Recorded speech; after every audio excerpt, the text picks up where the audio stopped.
MrCropper here. I thought that would be a fitting entree music for Lies of the Enlightenment. Lies of the Enlightenment 2, Consent of the Governed. Now, he essentially does a faithful iteration of positions up to the 3-minute mark, so I won't bore you with that. You can go and listen to his faithful iterations of various philosophers and definitions and things. We're going to start here, though. This is where we will jump in. This principle was key in the development of liberal democracy. Rousseau goes a step further than Locke. He makes the claim that man in nature is inherently good. He starts his essay on the social contract with the famous quote, "Man is born free, but everywhere he is in chains." Now, Rousseau had to drop the context of freedom that was believed in the Enlightenment at the time. They took the Greek idea of freedom as an educated citizen being involved in the governing of his nation and having certain rights as a citizen. That's how they took the idea of freedom. And the Greeks took the idea of freedom to be the fact that you obey only the law. Right? So Rousseau's idea of freedom was very strange then, philosophically. That everybody's just free automatically. The Greeks didn't believe that. The Greeks believed that freedom was an invention of only the best societies. Only their societies where they were ruled by the people. So, just to say. Since, according to Rousseau, man in nature had liberty, only popular sovereignty is legitimate, because man gave up his natural liberty to the government. This is also a principle used to argue for democracy, based on the collective will of the populace. Alright, so Rousseau uses the social contract, which is weak, to defend democracy. And democracy is also weak. Look at democracy killed Socrates. Constitutional republics are strong. Right? The thing about the Greeks saying we obey only the law and then killing Socrates is that wasn't an objective law, was it? So if they would follow that principle thoroughly, then they wouldn't be killing Socrates. And eventually we did end up with a version of laws in which we wouldn't kill Socrates for saying things that some people found potentially offensive. The United States of America was born. Rousseau actually made the claim that this could be better represented by direct democracy than representative democracy. The argument that Locke and Rousseau give is that since man gave up his natural-born freedom to enter into civil society, he can only legitimately be ruled by a government that he consents to. If a government infringes upon the natural rights of the people, they have the right to remove the government. The case for democracy is made on the basis that it allows people to elect their government, hence giving them the consent of the governed. Now, my objection to this concept is not necessarily that I think it's a bad idea in theory. My objection is that it fails to understand how power is actually wielded within civil society. Alright, so he believes that he understands how power is wielded, and voting doesn't address the real issues then. Now, could it be that that's just because we've put a system into place which gives the government too much power? Could that be the cause of the situation? No. That's just the situation we're in. See, he takes the modern world and he thinks, doesn't he? He thinks that leftist crazy liberalism is identical to progress and industrial progress and moving forward and freedom. He takes freedom and this crazy nut house gay parties in the streets and dildos and stuff and drag queens talking to kids for kindergarten time. He thinks that's all just part of freedom, doesn't he? He thinks it's all one and the same. He can't separate it out. That's why he's just bending himself like a pretzel to try to figure out some system where he doesn't have to look at drag queens all the time.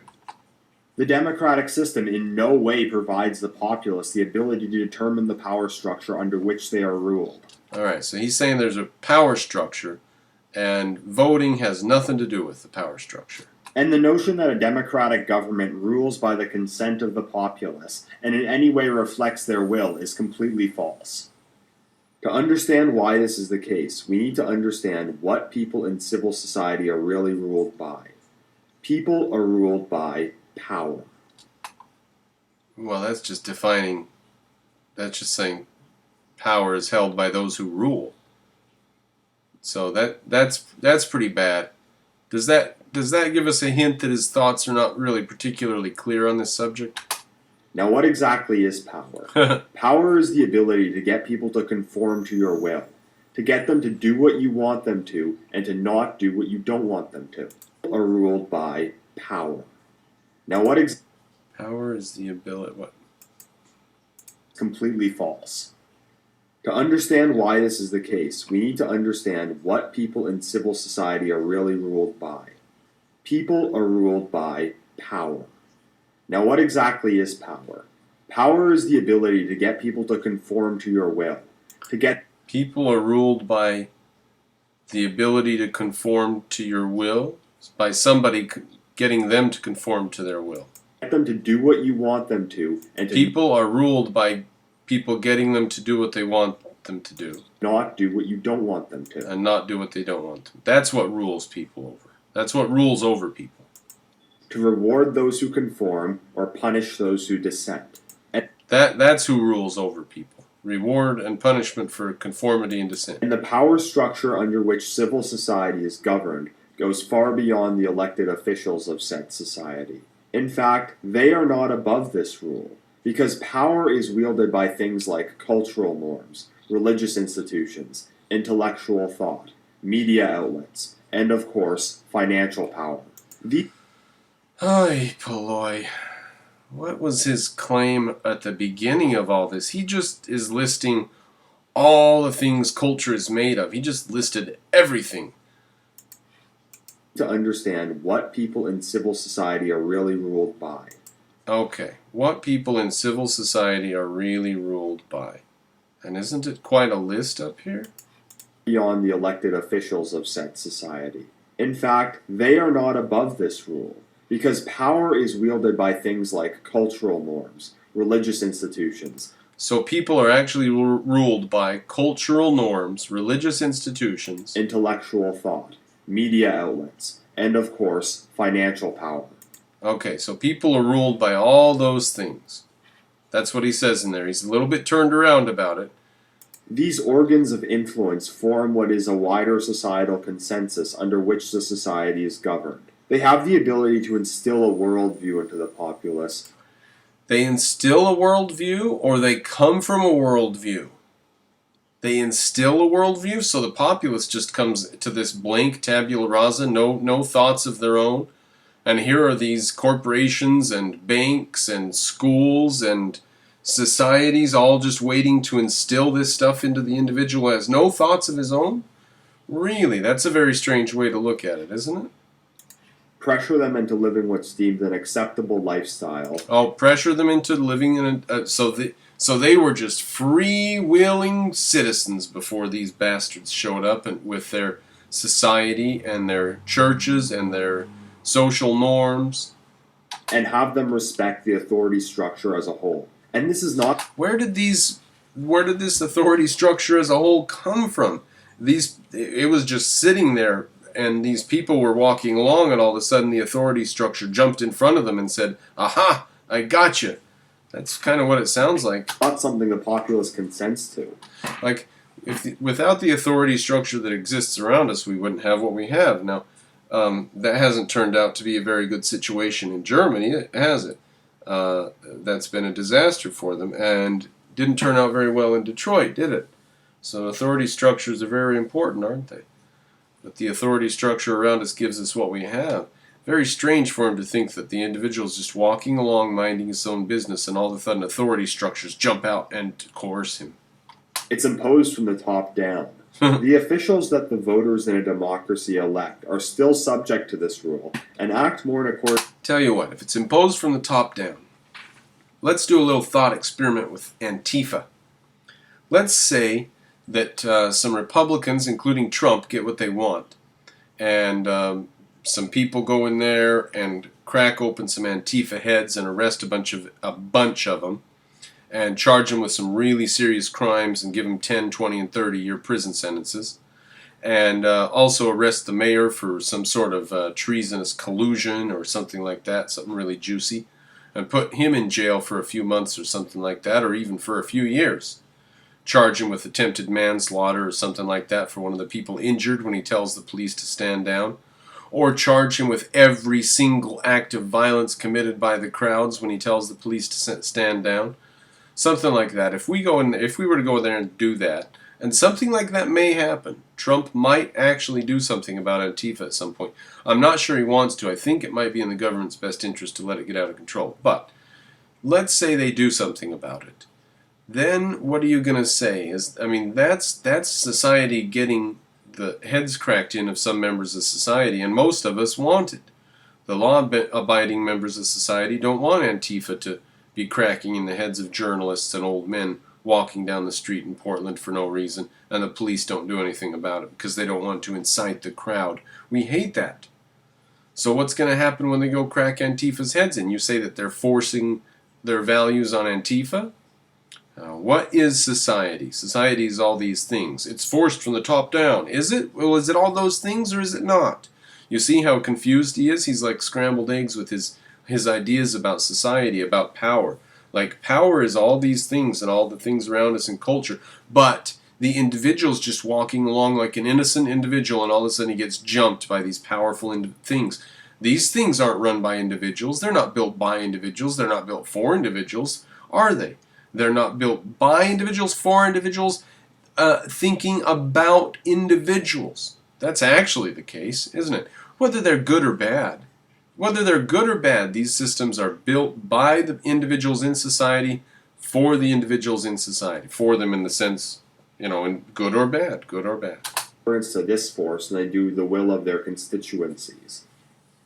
Likewise, the ability to change the power structure of a civil society is much more difficult than simply voting one government out of office and voting another one in. Well, is it? Because everybody thought that when Trump came in, the world had frickin' ended, and so if it's true that a politician can cause havoc, so he's saying Trump makes no difference at all, which I would say is closer to the truth. However, Trump did away with a hell of a lot of presidential decrees, and stuff was done in the early 1940s that simply wiped away everything FDR had done since 1933 or 34 or something. All of his alphabet agencies, all of that nonsense was simply wiped off the books so that the economy was freed up to fight the Second World War. So, and that wasn't even necessarily the election of an official. That was just officials deciding that they wanted the economy to heal, so they just took the nonsense out of the way and said, get at it, boys. So, I don't think he understands how societies sometimes change and how they sometimes don't. Because both exist in the context of a wider societal consensus, with the same organs of influence in place, applying pressures upon them. They set the boundaries of the Overton window. All right. Did the Overton window allow the Japanese to be put into concentration camps? Or internment camps, as they're called? Because we weren't killing them, so there's a difference. It's not just verbiage. Where was the Overton window there? Doesn't matter where it was, because the people who had a monopoly on force decided to do something. Now that can be a terrifying situation in Soviet Russia. Where is the societal input? Where is the societal dialogue on that? Where's the wider societal thing where Soviet Russia decided to put 10% of its people through a gulag grinder? What about Nazi Germany? In place, applying pressures upon them. They set the boundaries of the Overton window. Sure, two different political parties might have slightly different policies. See, he's analyzing only his society. He really doesn't know that much about other societies or about other periods of history. and all of his thoughts and all of his analysis are all of just about modern politics in the last 10 or 20 years. All of it. So it's hard for me to restrict my view and remember that he is only talking about the United States in the last 20 years. That's his only knowledge, and that's his only reference. And so that's when he's comparing anything, when he's contrasting anything, that really seems to be the only thing he could have in mind. But they exist under the same paradigm, and in a democracy, there isn't that much that you can do to change this, since the aforementioned positions of power are largely unelected. And there really is no way to see who are the real situations of power? Things like the press and the churches and stuff like that. Well, the press and the churches didn't put people in concentration camps or free up the economy to fight the war, or and Trump's not running the churches. Trump's not running the press. So who really exerts power? What is power, though? But he's very confused about that. He says the power is refuse to consent to authority in the civil society, short of escaping into the woods and isolating yourself from the rest of society as a whole, at least without being met with some sort of resistance from the power structure, because no social order would allow its own destruction. Those with power... No social order would allow its own destruction. See? Very strange. He doesn't know about Nazi Germany, that certainly fell apart under a lot of stress. Oh, all right, it was destroyed. All right, no social structure would allow its own destruction. What about the USSR? What about Soviet Russia? Simply collapsed. One day it was there, the next day they took down the flags, never to raise them up again. It's gone. Really? See, he just doesn't know that much about history. From the power structure, because no social order would allow its own destruction. Those with power, the ability to get people to conform to their will, would do all they could in order to maintain their positions of authority. Now, how does that analysis apply to Imperial Japan, Nazi Germany, Soviet Russia, fascist Italy, any place in the Middle East today? Absolutely any state in the Middle East today. How does this analysis apply to these places? It applies only to the United States and possibly Canada. Would do all they could in order to maintain their positions of authority. To illustrate this, let's compare and contrast a pre-Enlightenment society with a post-Enlightenment one. Let's take France in the 17th century under the reign of Louis XIV for an example. He was an absolute monarch. All power was concentrated in the king. He famously said, "I am the state," and there was no denying who had power in France. It was Louis. And the king had enormous power over the metapolitical direction of France. For example, Louis revoked the Edict of Nantes and made the Catholic Church the only religion allowed in France. So all religious practices had to be Catholic, and the French populace had no say over this. Trying to undermine the king's absolute rule would have been considered treason. Now, it's untrue that absolute monarchies were totalitarian. In fact, the state was a lot less involved in people's lives back then than it is today. Now let's compare that to a post-Enlightenment society. Let's say America in the 19th century, circa 1850. They had implemented many of the values of the Enlightenment. The United States Constitution was heavily influenced by the writings of John Locke. It was a democracy where citizens could elect members of Congress. But this certainly did not mean the United States did not have an unelected power structure under which the populace had no choice but to submit. For example, the United States was officially a secular nation. The First Amendment prohibited the establishment of a state religion by law.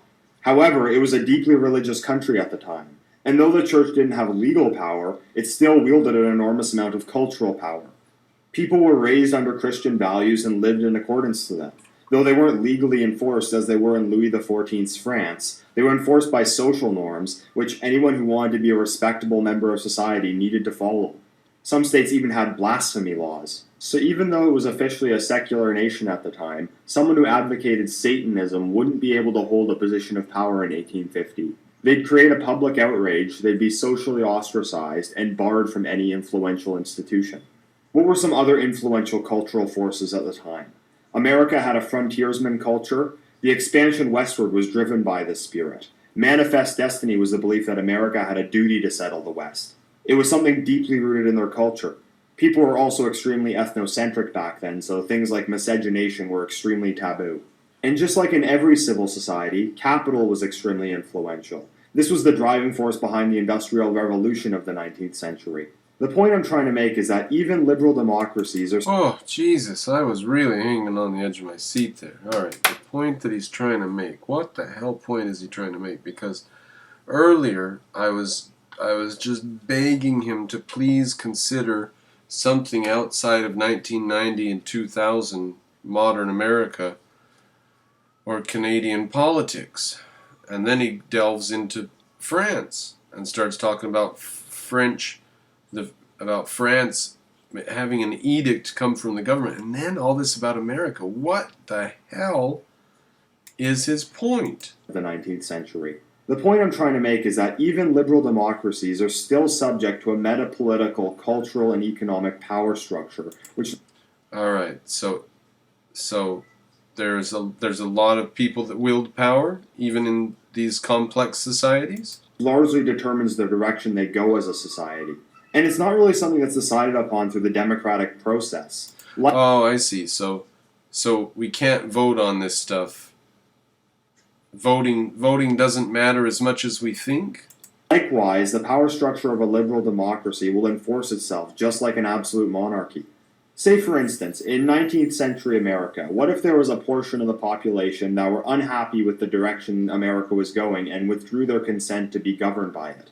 Let's say then they voted to remove themselves from its power structure. Well, that did happen in the South in the 1860s. Yeah, we don't need to do that. It's not a thought experiment. That occurred. What if that occurred? Well, it might depend on the reasons behind it, right? If the reason they want to do that is so they can keep people in chains and whip them and kill them at will, then we might not let them secede. We might be willing to actually go all the way to a war to stop them from seceding, if that was the reason they were seceding.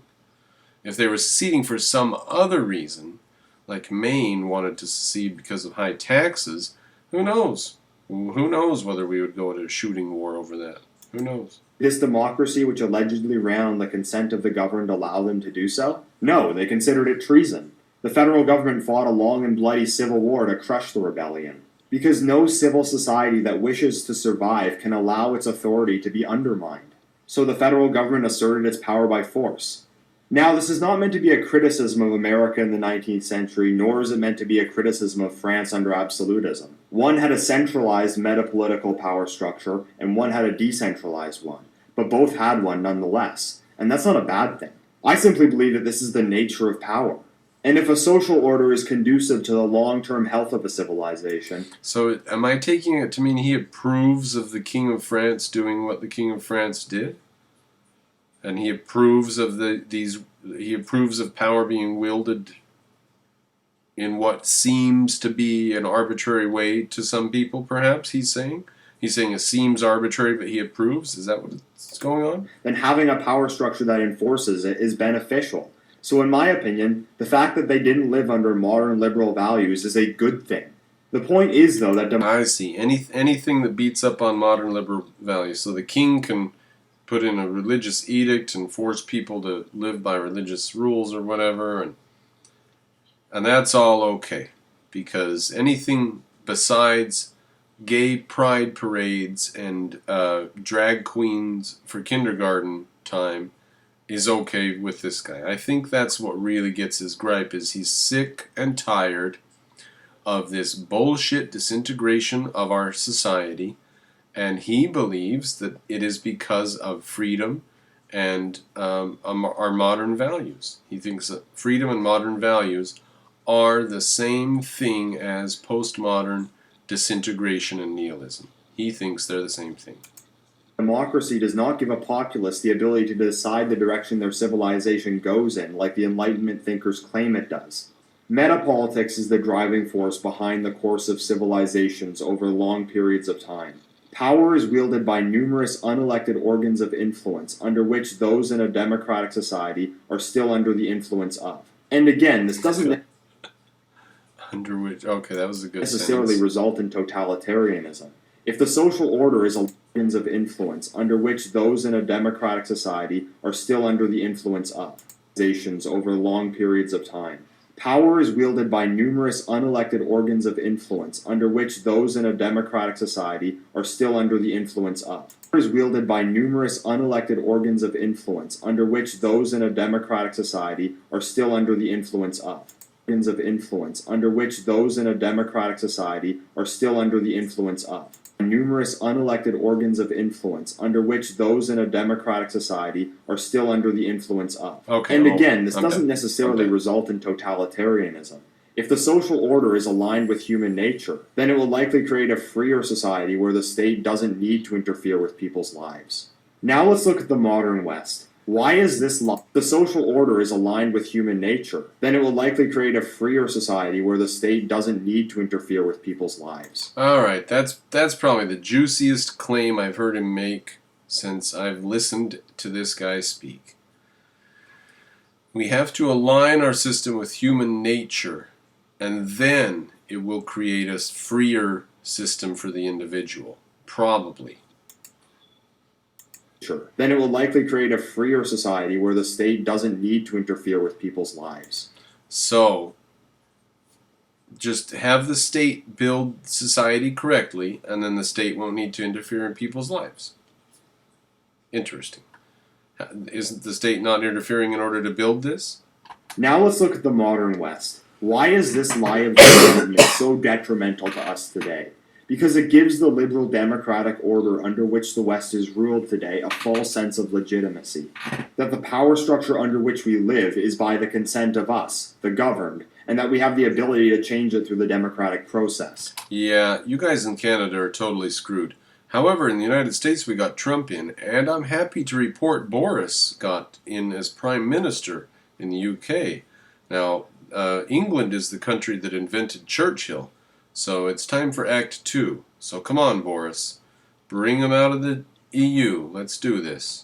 For anyone on the dissident right who sees the West headed in the wrong direction, ruled by corrupt globalist elites, we must understand the nature of the power structure that rules us today. Wait, isn't the power structure everything?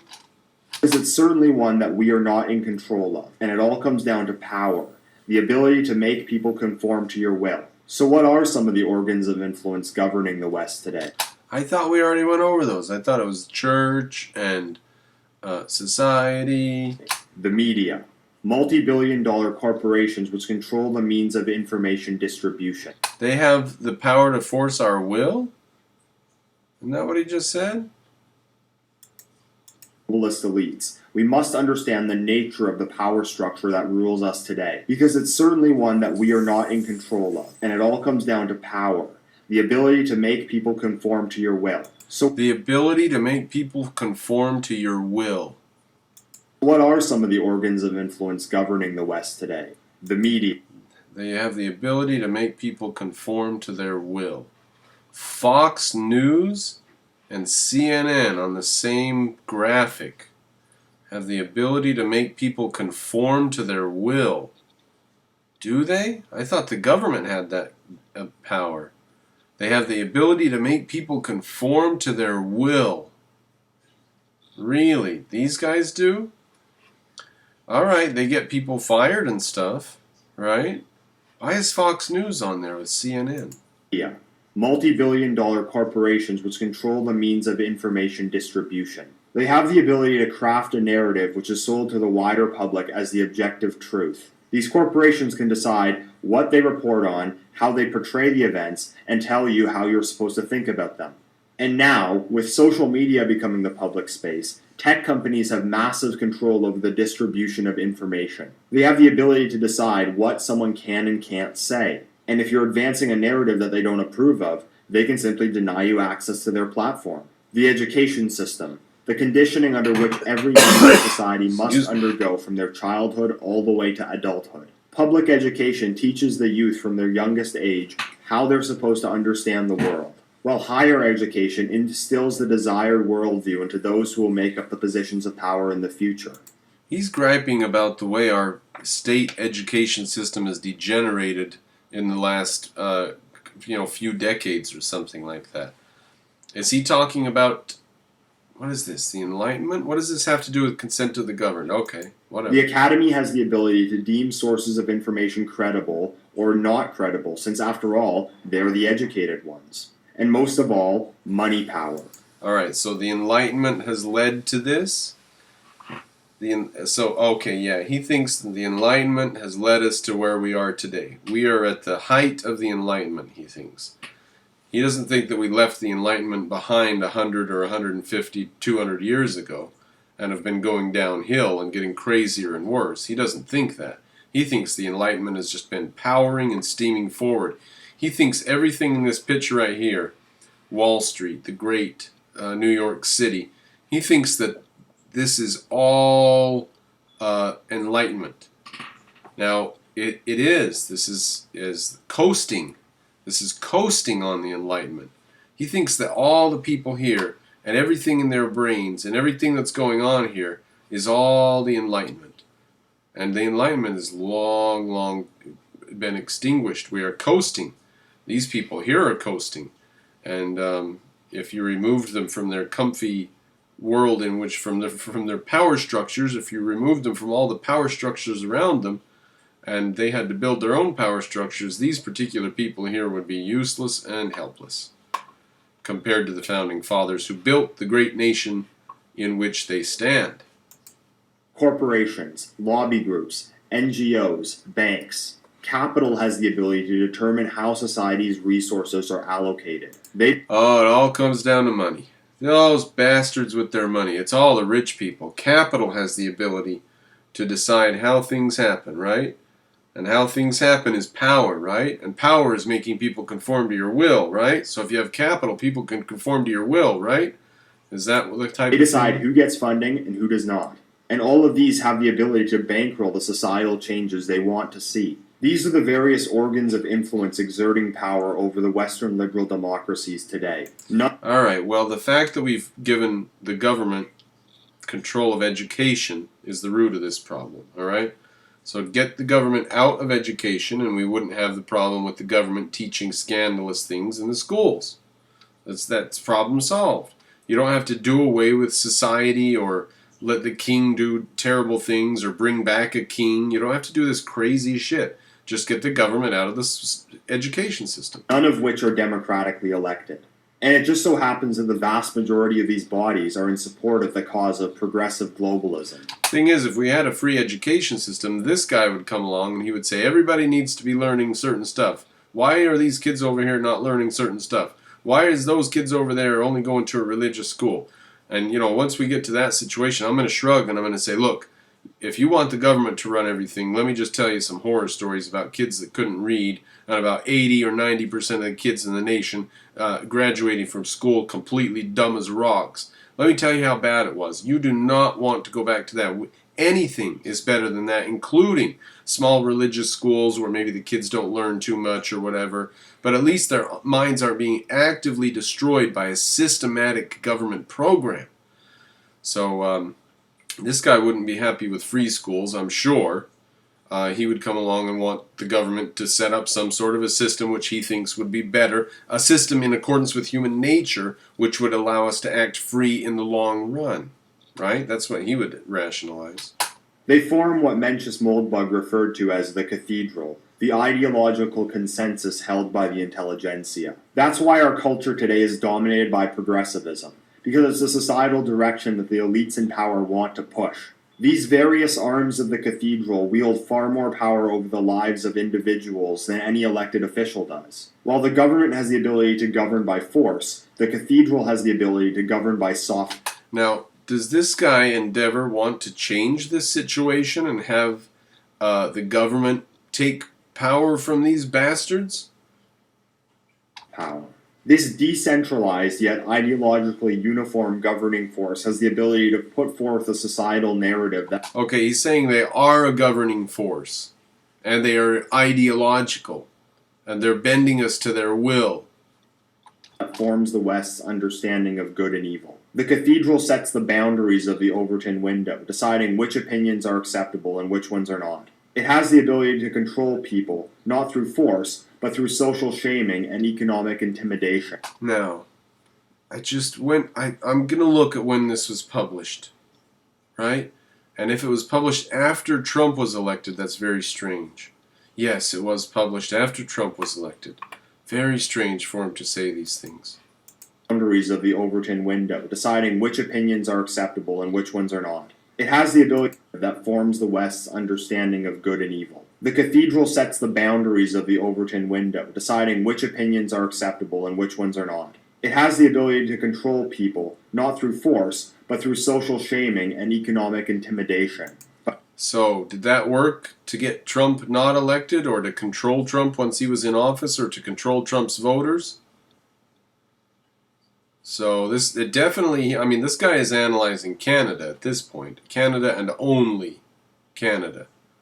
And like I was saying earlier, when he seemed to be analyzing and only thinking about modern politics in a modern North American state, then all of a sudden he jumps back to France. So he can't integrate when he doesn't want to integrate, and then he uses some other example to disintegrate. I can't remember why he jumped back to France. That was a mess too, wasn't it? He mumbled around after France there for a bit, and then he said, the point I'm trying to make, that's right. So let's see what's going on. By labeling dissenters fascists and threatening their employment. The cathedral has the ability to run a media smear campaign against a public figure who steps out of line. It has the ability... It's doing that against Trump, right? Is it winning? Has it won? Now, if it doesn't win, if Trump stays and gets reelected, then what's with your cathedral? Then what is your cathedral? To suppress scientific evidence that contradicts its narratives and deem those who pursue it racist. And most of all, it has the ability to lobby politicians for the policies the elites want to enact. This is how power is actually wielded in the West today. And through government, then. Not through government, not through the voting booth, but through government. All right, well, it is through government. Now, he's definitely just talking. He says the West. Well, maybe, I guess Europe too, right? But not America. And this is by no means by the... partially in America, it's true. But the fact that Trump got in, and the fact that he's given him hell, is some evidence for the contrary. So. Consent of the governed population, nor does the democratic system provide the populace the ability to change this. You can vote Trump out of the White House, but you can't vote Jon Stewart out of the media. Oh, I see. He doesn't think that Trump being voted in was a sign of any kind of a change or a fight back against this garbage. He thinks Trump is probably just more garbage or even worse garbage, probably, huh? Yeah, you can't vote Susan Wojcicki out of the tech industry. You can't vote no the ability to change this. You can vote Trump out of the White House, but you can't vote Jon Stewart out of the media. Everybody who's listening to this right now is voting against CNN. Okay? You are sitting and listening to MrCropper now for nigh on half an hour, 45 minutes at this point, huh? Well, congratulations on making it here. You're not listening to CNN or watching SpongeBob SquarePants. So you're voting against those with your time and your attention. So we could vote. And just like we're voting against Netflix and its stock is diving. I wonder what that was about. Why did you guys all leave Netflix? They did something social justice warrior-y, right? What did they do? So we can vote Jon Stewart out of his leadership position if we want to. Most people like the left retard. Somebody somewhere is liking the leftist retard nonsense that they do every day. But we can vote it out. We get rid of people when, under certain... Not in Canada. You guys in Canada are totally railroaded. I understand that. You can't vote Susan Wojcicki out of the tech industry. You can't vote Noam Chomsky out of the academy. Under liberalism, you can vote to replace politicians, but you can't vote to replace the media, the education system, the corporations. We could replace the education system. We could vote to do that, actually. We could vote to eradicate it. We certainly voted to change it in the past because we went from a decentralized to more centralized to even more centralized to federal. So we could change the education. It's certainly happened in the past. He thinks it can't happen again, though. Just you can't vote to change the education system. And these bodies exercise much more power over the individual in their day-to-day life than their local government does. To illustrate this, let's take a look at the life of a theoretical man. Let's say he's a middle-aged white man with a family of 4 working a corporate job in a cosmopolitan city. Los Angeles, for example. Now, what are we going to illustrate here? That there are institutions that have power over him besides the government? Let's say he's unhappy with his increasing cost of living and stagnant wages. He feels like there's been a loss of community and social cohesion in Los Angeles with the influx of migrants from South America. He's a socially conservative man and laments the lack of morality in modern society. He likewise is fed up with PC culture and the narratives being forced by the media. So he voted for Trump in 2016. Now, anyone who hasn't been living under a rock for the past decade knows this man would not be able to be public about his beliefs in any meaningful way. If he expressed dissatisfaction with things like mass immigration, affirmative action, or the LGBT movement, he'd be destroyed in a modern progressive corporate environment. He'd be deemed a heretic against the dominant progressive culture. He'd be socially ostracized, lose out on career opportunities, and very possibly be fired. So he has almost no choice but to give into it, or at least not make his views public. This is cultural power being exerted, which is really backed up by the financial power of woke capital. But he voted for Trump, and Trump won. Would that change anything? Having voted against the cultural consensus and having won, could he now be public about his views post-2016? No. Corporate America has doubled down on wokeness in the era of Trump. He'd be even less safe now expressing his views than he would have before 2016. All right, what is this? This only proves that cultural Marxism is garbage. Because that's what... Does this guy not understand postmodernism and cultural Marxism at all? He thinks that they are just freedom and the Enlightenment run riot? This is how the cathedral exerts its power over Westerners, and democracy does not change that. And if you want some real-world examples of this, look no further than Brendan Eich. He was the creator of JavaScript and the co-founder of the Mozilla Corporation. In 2014, he was forced to resign as CEO of Mozilla when it was revealed that 6 years earlier, he had donated to California Proposition 8, a referendum against the legalization of same-sex marriage in California, which was successful. In 2008, California voted against same-sex marriage. But despite Brendan Eich being the CEO of Mozilla and only privately having donated $1,000 to a campaign with popular Democratic support, activists, the media, and corporate power was able to pressure him to resign. Yeah. Let's see. Who was it? The head of the... It was forced to resign... Head of, what's that, abortion clinic network? Forced to resign, head of, what the hell's the abortion clinic network? Planned Parenthood. Abortion clinic network. Right? She was forced, Planned Parenthood president forced out. Why was she forced out? Because she was trying to make it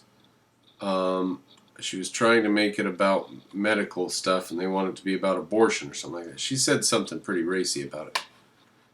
And it's not in this interview. It's one of the interviews. Well, yeah, there you go. Now, that shows me that the left thinks they can run society. They think they can run the narrative. They think they can bully everybody and steamroll everybody.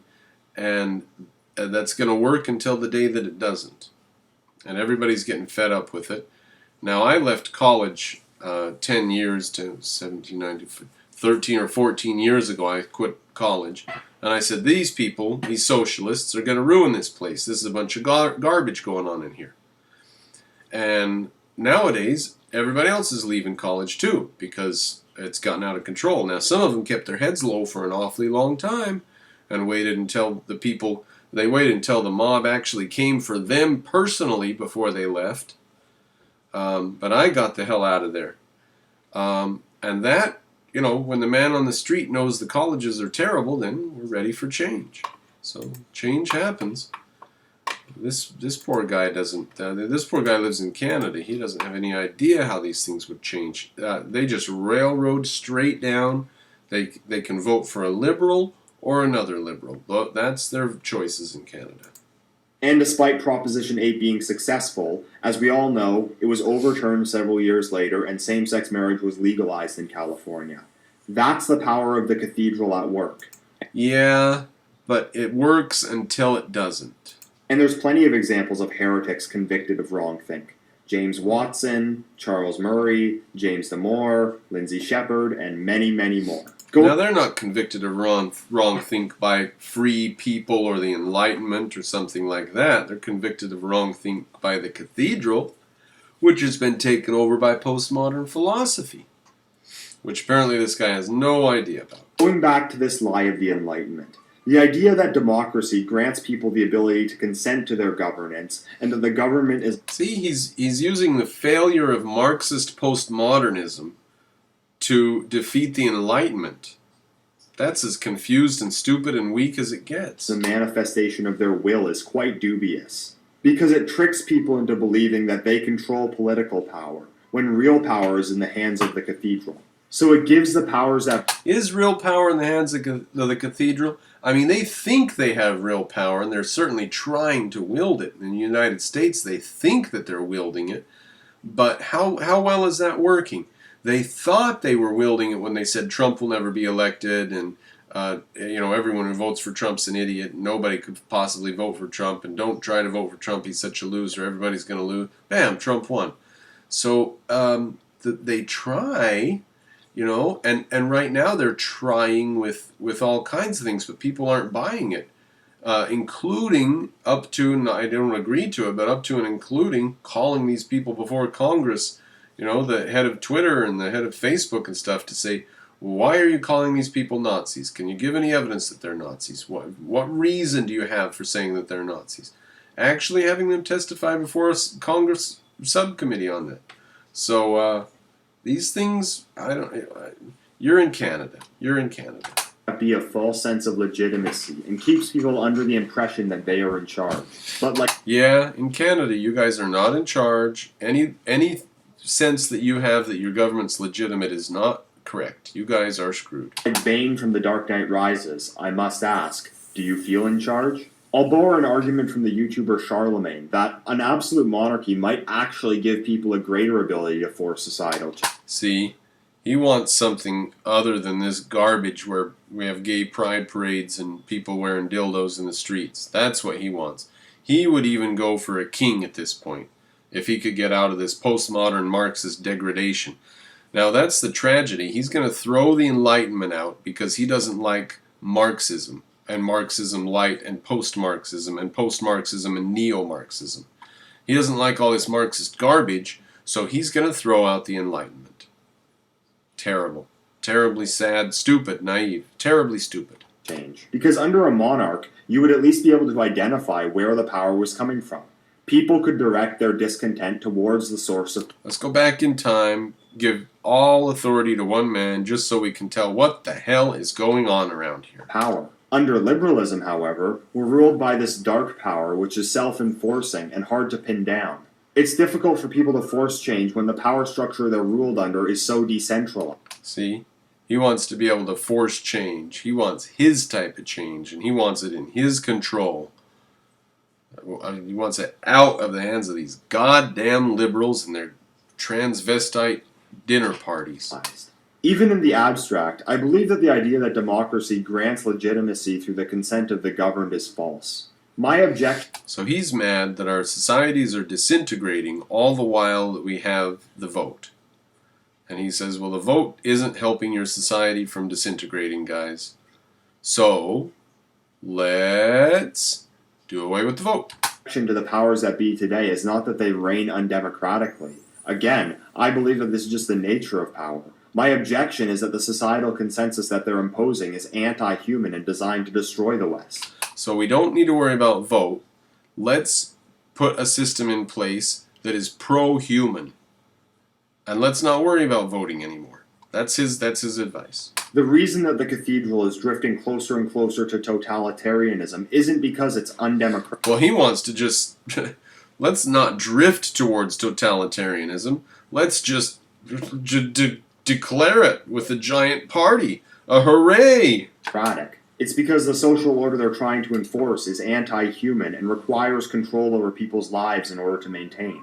My goal isn't to achieve real democracy, because I doubt that's even possible. My goal is to replace the destructive globalist order with a more stable and healthy order. But it takes more than just winning an election to So stable and healthy are his euphemisms for dictatorship under his flavor. do that. It's a game of meta-politics. I still think people should vote, but it's not going to deliver us a victory. In order to change the direction of society, there needs to be a new consensus, and the organs of influence must be replaced. That's a lot harder than winning one election.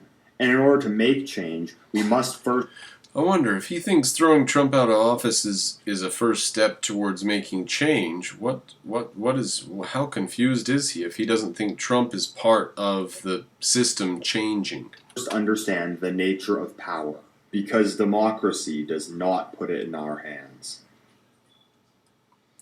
Alright, well, we're finally done with that. What a bunch If you of enjoyed garbage. this- He just wants to do away with freedom and go back to something where he can control the fucking situation, because he's so sick of these goddamn transvestites running around. That's all this guy's up to. And just when I think he doesn't know anything about history, all of a sudden he mentions something from history, but is confused and doesn't know why he's mentioning it. And then doesn't prove his point. Oy. He must have learned that stuff about France and the French king from a paragraph that he was reading about stuff about the Enlightenment, because he doesn't seem to be able to integrate it all. Well, Endeavor, if you do more, I'll be there for you.